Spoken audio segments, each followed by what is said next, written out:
اور آج وہی الطاف حسین لندن میں بے بسی کی زندگی گزار رہا ہے. اس کی وجوہات، اس کے پیچھے کون لوگ؟ اس کے پیچھے الطاف حسین کے اپنے لوگ، وہ اپنے لوگ جن کو الطاف حسین نے ایک رتبہ دیا ہوا تھا، رابطہ کمیٹی کے ان لوگوں کو ممبر بنایا ہوا تھا. مصطفیٰ کمال صاحب کو تو میئر کراچی بنا دیا، لیکن اس کے بعد جو ان کے ساتھ غداری ہوئی، جو مصطفیٰ کمال صاحب نے کری، اور آج ایم کے یہ رہنما بنے، یہی وہ وجوہات ہے جن وجہ سے ایم کے پرانے چہرے پاکستان میں لانچ ہوئے ہیں. اسی وجہ سے ہوئے ہیں کہ ایم کے اندر جو بھی ٹوٹ اور پھوٹ پڑنے والی ہے، کیونکہ اب ایم کا خود کا پتہ نہیں وہ ایم کہاں جائے گی.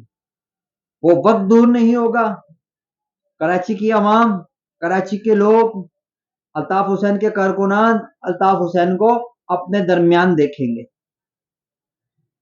کیونکہ جنرل عاصم منیر صاحب کے بارے میں حامد میر صاحب نے جو انکشاف کیے ہیں وہ یہ کہ جب جنرل عاصم منیر صاحب میجر تھے اور آرمی چیف نہیں بنے تھے تو ان کے پاس یہ فائل آئی، تو انہوں نے جب دیکھا تو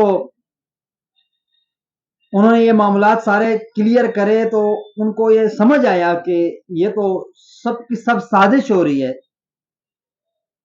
لیکن وہ اس وقت انہوں نے وہ فائل اٹھا کے جنرل باجوہ صاحب کے پاس لے کے گئے، اور باجوہ صاحب نے ان کو منع کر دیا اس بارے میں، کیونکہ فیض حمید صاحب کے جنرل باجوہ صاحب کے ساتھ تعلقات بہتر تھے، اور فیض حمید صاحب نہیں چاہ رہے تھے کہ الطاف حسین صاحب کسی صورت پاکستان کی سیاست میں کوئی دلچسپی ان کی ہو اور کوئی ان کو حامی ہو. انہوں نے ان کا راستہ صاف کیا، لیکن اس کے بعد جنرل باجوہ صاحب نے بھی اس کی حمایت کی.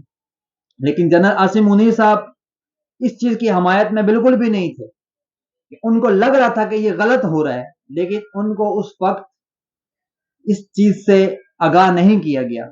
بہرحال جنرل عاصم منیر صاحب جب آرمی چیف بنے، اب ان کے وہ وقت نہیں، اور الطاف حسین صاحب کی جو بیانات ہیں یا الطاف حسین صاحب کی جو معاملات ہیں، جو اپیلیں ہیں، وہ جنرل عاصم منیر صاحب تک نہیں پہنچائی جا رہی. اس کی وجہ یہی تھی کہ سابق D G I S I retire تو ضرور ہوئے تھے، لیکن ان کے پنجے اداروں کے اندر ضرور تھے. اب جو ان کے اوپر ایکشن ہوا، اب اس کے بعد صرف یہی نہیں کہ الطاف حسین کو اس چیز میں انصاف ملا کہ الطاف حسین سرخرو ہو گئے، لیکن اس کے ساتھ ساتھ جو ایم کے اندر جو ایک بکھلاہٹ نظر آئے گی آپ لوگوں کو، جو ایم کے لوگ ابھی بکھریں گے، کیونکہ یہ پوری ایم جو بنی ہوئی تھی، جس شخص نے بنائی تھی وہ شخص اس ٹائم گرفتار ہے، اور اداروں نے اس کے اوپر سخت پکڑ کر دی. اب ایم کے جو چہرے ہیں یہ بے نقاب ہوں گے، اور ان کی تمام سازشیں سامنے آئیں گی جو انہوں نے الطاف حسین کو مائنس کرنے کی کری تھی. وہ تمام چیزیں اب پوری کراچی کی عوام کے سامنے ہوں گی، پاکستان کی عوام کے سامنے ہوں گی. ہم اس چیز پہ جنرل عاصم منیر صاحب کا بہت شکریہ ادا کرتے ہیں. انہوں نے اپنے ادارے کے اندر ایک احتساب کیا. دیکھیں ادارے کے اندر احتساب جب ہوا، اس کی سب سے بڑی بنیاد دیکھیں کتنی بہترین ہوئی کہ پاکستان تحریک انصاف کی جو وابستگی تھی جنرل فیض حمید صاحب کے ساتھ وہ ایک طرف، لیکن ایم کے لوگوں کی جو تھی وہ آج تک کسی کو پتہ نہیں تھی. کیونکہ پاکستان تحریک انصاف کو تو سب کو پتا تھا، سب یہ الزام لگا رہے تھے کہ عمران خان صاحب ان کو آرمی چیف لگانا چاہ رہے ہیں، جو کہ عمران خان صاحب نے بعد میں اس کی تنقید کر دی کہ میں ایسا کچھ نہیں کر رہا تھا. لیکن ایم کے لوگ یہ بالکل خاموش تھے اور یہ اپنی وزارتیں لے رہے تھے. انہوں نے 9-0 میں جلسہ بھی کرا، لیکن 9-0 میں سخت پابندی تھی، اس کے باوجود ان لوگوں نے جلسہ کرا. تو کس طرح کرا؟